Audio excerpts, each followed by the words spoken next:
Բարև ձեզ, սիրելի հայրենակիցներ, հարգելի գործընկերներ, 4 տարի առաջ էր, որ այս ամբիոնից ելույթ է ունեցել, երևի թե մի այդքան ժամանակահատված անցել է։ Գիտեք, այս 4 տարիների ընթացքում Արցախը հայաթափվել է, Հայաստանի Հանրապետության ինքնիշխան տարածքում կա օկուպացիա, գտնվում ենք աշխարհաքաղաքական չափազանց բարդ իրավիճակում, ունենք սոցիալ-տնտեսական մարտահրավերներ, բայց այս ամենը ինչի համար եմ ասում։ Ասում եմ ոչ թե նրա համար, որ մեզանից յուրաքանչյուրը ողբի տրամադրության մեջ լինի, այլ ճիշտ հակառակը, ունենա համոզմունք, որ այս իրավիճակից մենք դուրս ենք գալու։ Այս իրավիճակից դուրս գալու մեր պատկերացումը, մեր տեսլականը, մեր երազանքը մենք ներկայացրել էինք մեր հայրենակիցներին։ Շատ կարճ, դա ուժեղ Հայաստանն է։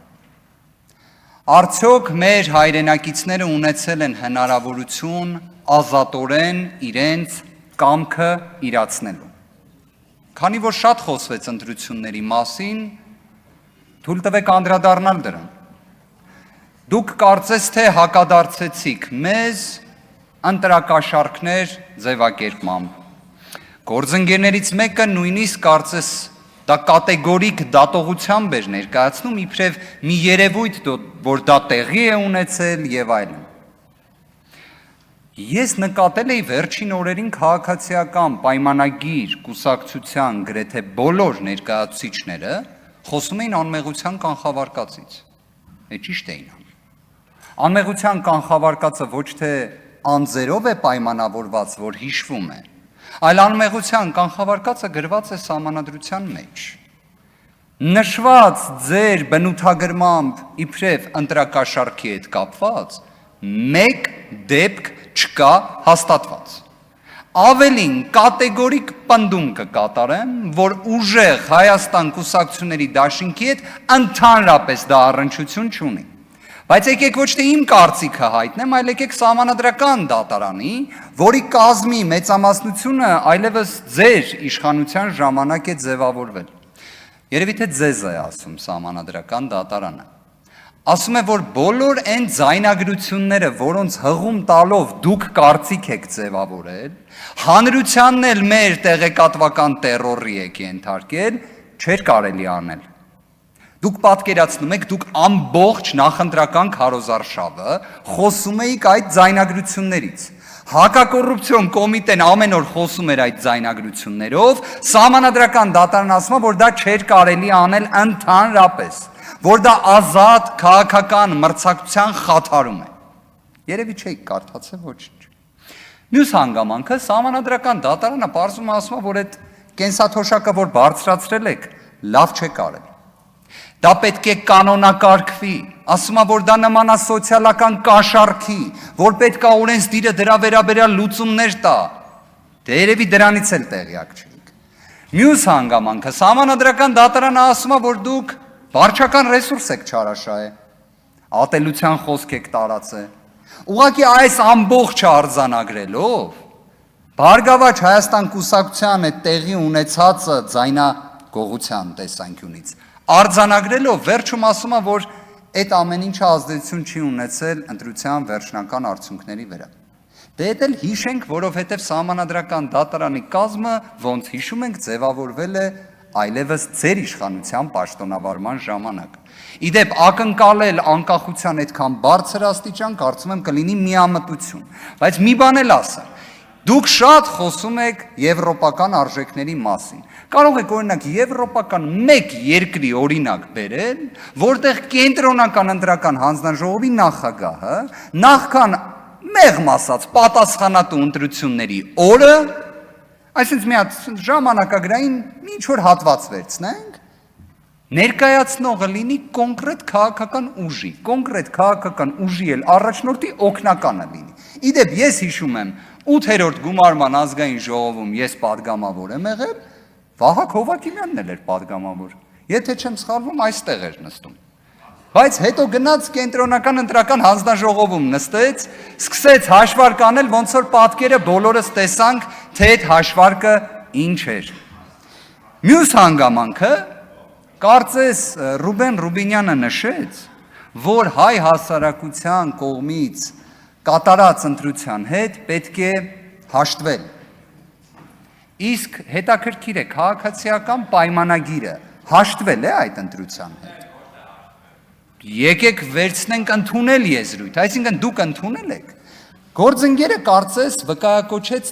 տոկոսային հարաբերակցությունը քաղաքացիական պայմանագիր կուսակցության ստացած ձայների։ Իդեպ ես իրավաբան եմ մասնագիտությամբ, ընդունված է ասել, որ իրավաբանները թվերը եւ այլն այդքան է չեն սիրում։ Նենց որ մաթեմատիկական կատեգորիկ պնդումներ չեմ անի, բայց եկեք միասին մի հատ ռեբուս լուծենք։ 49-ն մեծ է 50-ից։ Եթե այո, եկեք հաշտվենք, թե ընդունենք։ Հիմա ուզում եմ հասկանամ, ոնց որ եթե 50%-ից ավելին հայ հասարակության չի ընտրել ձեզ, դուք իշխանություն եք ձևավորել ձայների փոշիացման միջոցով, ավելին հունիսի 7-ի գիշերը, երբ ձեր առաջնորդը հայտարարեց, որ դուք հաղթել եք ընտրություններում, տոկոսը չէր կարում ասեր։ Բնական է, որ տոկոսը չէր կարա ասեր, կամ կարար եւ ասեր, եթե մի քիչ ավել էլ սպասեր պարոն Վահագն Հովակիմյանին։ Տեսեք, գործընկերներ, ձայների փոշիացման համակարգը դա ընտրական օրենսգրքով է նախատեսված եւ իդեպ ստեղ դուք էլ մի հատ կոնֆլիկտի մեջ եք մտնում։ Եթե դուք շարունակում եք հանրապետականի բոլոր գործողությունները քննադատել, հաշվի առեք այդ ձայների փոշիացման համակարգը, որով հիմա իշխանություն եք ձևավորել,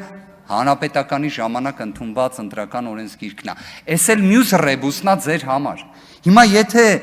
նայում ենք ինչ է արել հայ մարդը 2026 թվականի հունիսի 7-ին։ Մի կողմից չի տվել ձեզ սահմանադրական մեծամասնություն։ Մյուս կողմից համոզված եղեք, եթե չլինեին վարչական ռեսուրսի չարաշահումը, ատելության խոսքը, սոցիալական կաշառքը ըստ սահմանադրական դատարանի որոշման, պարզ է չէ, որ պատկերը լինելու էր այլ։ Այս ամբողջի համակցությունից ելնելով, ասում ենք, որ կա լեգիտիմության խնդիր։ Լեգիտիմության խնդիրն էլ ինչպես է հաղթահարվում։ Ժողովրդի կողմից։ Ժողովրդի։ Իդեպ այս ազգային ժողովը ոչ թե ուժեր լինի քաղաքացիական պայմանագիր, լինի մեր թիմը կամ Հայաստան խմբակցություն։ Ոչ թե ուժերին ներկայացնելու մասին է, այլ հայ ժողովրդին ներկայացնելու մասին է։ Հայ ժողովրդին։ Այն, որ այս ամբիոնը պետք է ծառայի հայ մարդու շահերի սպասարկմանը, պաշտպանությանը, հենց դրա համար էլ ասում ենք նաև մեր կողմից ներկայացված ծրագրերի իրականացմանը եւ հետեւողականորեն Հայաստանում լեգիտիմության դեֆիցիտի հաղթահարմանը, դրա համար ենք այդ պնդումը կատարում։ Իսկ մեր սիրելի հայրենակիցներին մի քանի հանգամանք նշեմ։ Ժողովուրդ ջան, ձեր տրամադրությունը տեղը, ձեր վճռականությունը թող լինի տեղը եւ համոզմունքը առայն, որ մենք ուժեղ Հայաստան ունենալու ենք, մեկ վարքյան չկասկածեք, Աստված պահապան։